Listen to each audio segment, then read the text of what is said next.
State bank of India fixed டெபாசிட்கான அவங்களோட interest ரேட்டை 25 பேஸ் பாயிண்ட்ஸ் வரைக்கும் அதிகப்படுத்தியிருக்காங்க. என்ன மாதிரியான எஃப்டி ஸ்கீம்ஸ்க்கு இந்த இன்ட்ரெஸ்ட் ரேட்டை அதிகப்படுத்தியிருக்காங்க, இது எப்போல இருந்து நடைமுறைக்கு வரப்போகுது, யாரெல்லாம் இதனால பலனடைய போறாங்க, இந்த இன்ட்ரெஸ்ட் ரேட் ஹைக்கு பின்னாடி என்ன காரணங்கள் இருக்கு அப்படிங்கறது தான் இந்த வீடியோல டீடைலா பார்க்க போறோம். ஸ்டேட் பேங்க் ஆஃப் இந்தியா நம்ம எல்லாருக்குமே ரொம்ப தெரிஞ்ச இந்தியாவோட முன்னணி பப்ளிக் செக்டர் பேங்க். சோ அப்படிப்பட்ட ஸ்டேட் பேங்க்ல தான் இப்போ 25 பேஸ் பாயிண்ட்ஸ் வரைக்கும் இன்ட்ரெஸ்ட் ரேட்டை உயர்த்திருக்காங்க. ஃபிக்ஸட் டெபாசிட்கான இன்ட்ரெஸ்ட் ரேட் 25 பேஸ் பாயிண்ட்ஸ் அப்படின்னு எடுத்துக்கிட்டீங்கன்னா உங்களோட இன்ட்ரெஸ்ட் ரேட் கணக்குல 0.25% வந்து அதிகமாகும்.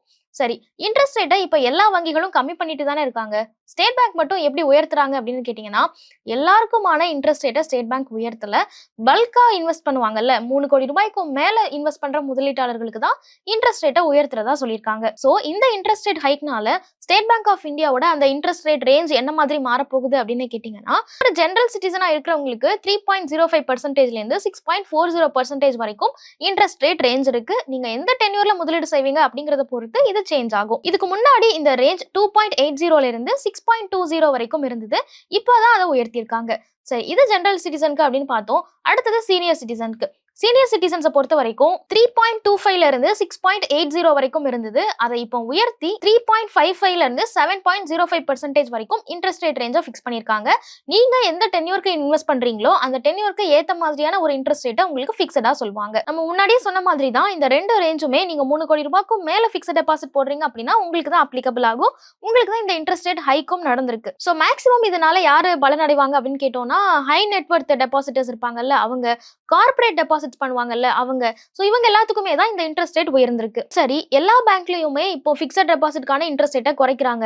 ஆர்பிஐ தொடர்ந்து இன்ட்ரெஸ்ட் ரேட்டை கட் பண்ணிக்கிட்டே வந்ததுனால பேங்க்ஸும் அதை எதிரொலிச்சிருக்காங்க.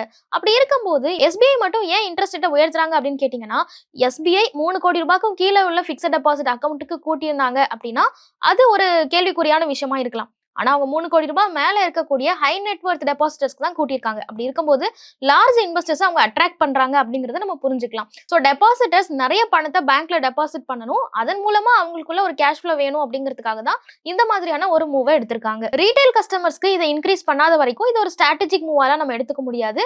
ஏன்னா இவங்க வந்து ஹை நெட்வொர்த் இன்வெஸ்டர்ஸ்க்கு மட்டும் தான் இன்க்ரீஸ் பண்ணிருக்காங்க அப்படிங்கிறதுனால இது முழுக்க முழுக்க பேங்க்குள்ள நிறைய ஃப்ளோ வேணும், டெபாசிட்டர்ஸ் அட்ராக்ட் பண்ணணும் அப்படிங்கிறதுக்காக தான் இந்த மாதிரியான இன்ட்ரெஸ்ட் ரேட் ஹைக்கை வச்சிருக்காங்க. அண்ட் ஆல்ரெடி இந்தியால இப்போ இன்ஃப்ளேஷன் ரொம்ப ஜாஸ்தி ஆயிட்டே இருக்கு அப்படிங்கறத பாக்குறோம். இன்ஃப்ளேஷன் ஜாஸ்தி ஆச்சு அப்படின்னா ஆர்பிஐ ரெப்போ ரேட்டை உயர்த்துறதுக்கு வாய்ப்பு இருக்கு. ஒருவேளை ஆர்பிஐ ரெப்போ ரேட்டை உயர்த்துறாங்க அப்படின்னா அதை மத்த பேங்க்ஸ் எல்லாமே பாஸ் ஆன் பண்ணுவாங்க. சோ அந்த டைம்ல தான் பேங்க்குள்ள ஒரு ரீட்டைல் இன்வெஸ்டருக்கு ஒரு ஃபிக்ஸட் டெபாசிட்கான இன்ட்ரெஸ்ட் உயர்வை நம்ம எதிர்பார்க்கலாம். அது எதுவுமே இல்லாம இப்ப இருக்கிற மாதிரியான ஒரு நார்மலான டைம்ல எஸ்பிஐ இந்த மாதிரி ஹை நெட்வொர்த் இன்வெஸ்டர்ஸ்க்கு இன்ட்ரெஸ்ட் ரேட்டை உயர்த்திருக்காங்க. நார்மல் இன்வெஸ்டருக்கு அப்ப என்ன ரேஞ்ச்ல இருக்கு அப்படின்னு கேட்டீங்கன்னா, பெரிய வேரியேஷன்ஸ் இல்ல, 6 to 7% அப்படிங்கிற இந்த இன்ட்ரெஸ்ட் ரேட்ல தான் நார்மல் இன்வெஸ்டர்ஸ் டெபாசிட் பண்ணிட்டு இருக்காங்க. சோ நீங்க ஒரு ரீட்டைல் இன்வெஸ்டரா இருக்கீங்க அப்படின்னா இந்த மாதிரி ஹை நெட்வொர்த் டெபாசிட்டர்ஸ்க்கு இன்ட்ரெஸ்ட் ரேட்டை உயர்த்திருக்கிறத பத்தின உங்களோட ஒப்பீனியன் என்ன? ஒருவேளை இப்போ இருக்கிற இன்ஃப்ளேஷன் சூழ்நிலையினால ஆர்பிஐ ரெப்போ ரேட்டை வந்து உயர்த்தி அதன் மூலமா டெபாசிட்ஸ்க்குலாம் ஜாஸ்தியான இன்ட்ரெஸ்ட் ரேட் கிடைக்கிறதுக்கு வாய்ப்பு இருக்கா? உங்களோட ஒப்பீனியன் அதுல என்ன அப்படிங்கறதெல்லாம் கமெண்ட்ஸ்ல சொல்லுங்க.